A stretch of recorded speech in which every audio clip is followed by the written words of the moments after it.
The truth was the opposite of what she assumed about herself that week.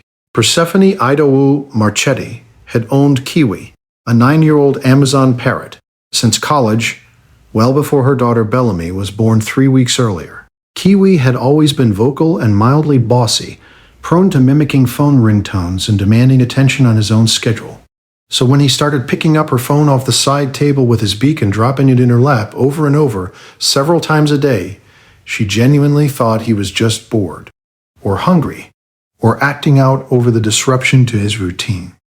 She'd been telling herself a version of that story for most of 2 weeks, that everything she was feeling was ordinary new parent exhaustion, the kind every mother she knew had described to her at some point.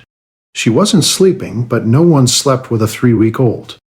She felt flat and far away some afternoons, but that felt explainable too, given how little rest she was getting. Kiwi didn't seem to accept any of her explanations. By day 4 of the phone dropping, he'd added something new, climbing down from his perch whenever Bellamy started crying, and refusing to stop calling out in a tone that mimicked, unmistakably, the sound of her own mother's voice saying her name, something he'd picked up months earlier and rarely used. He did it every single time Bellamy cried that week, never once when she was quiet. Her husband, Thaddeus, noticed it on day 5, and mentioned it almost in passing. It's weird how he only does the voice thing when she's upset.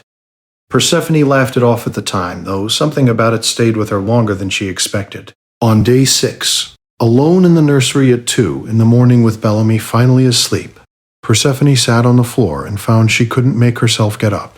Not tired couldn't.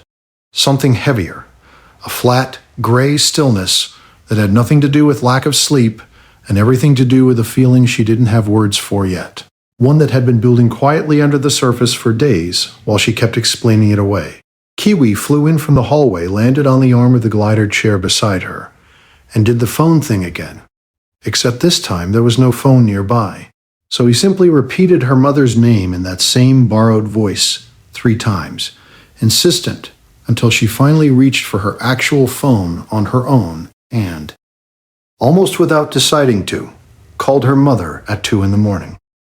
Her mother heard something in her voice within the first 10 seconds that Persephone hadn't been able to name for herself all week, and stayed on the line until dawn, then drove over that same morning. The visit that followed, a screening conversation with her midwife later that day, confirmed what her mother had already suspected. Moderate postpartum depression, the kind that often doesn't announce itself with obvious sadness, but with exactly the flat, distant stillness Persephone had been quietly living inside for nearly a week. Early intervention here makes an enormous difference, her midwife told her. The fact that you reached out this soon matters more than you know.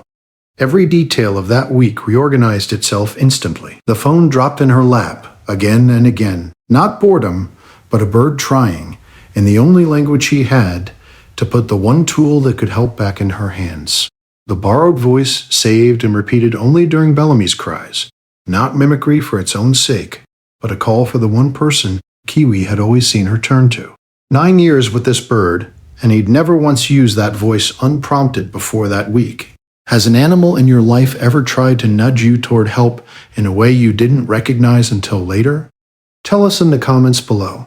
These stories deserve to be heard. Persephone is doing well now, supported, no longer carrying that week alone. Kiwi still drops the phone in her lap sometimes, though it's become an inside joke between them rather than an alarm. If stories like this matter to you, subscribe so you never miss the next one. If you are personally struggling right now, please know that support is available and reaching out is always worth it.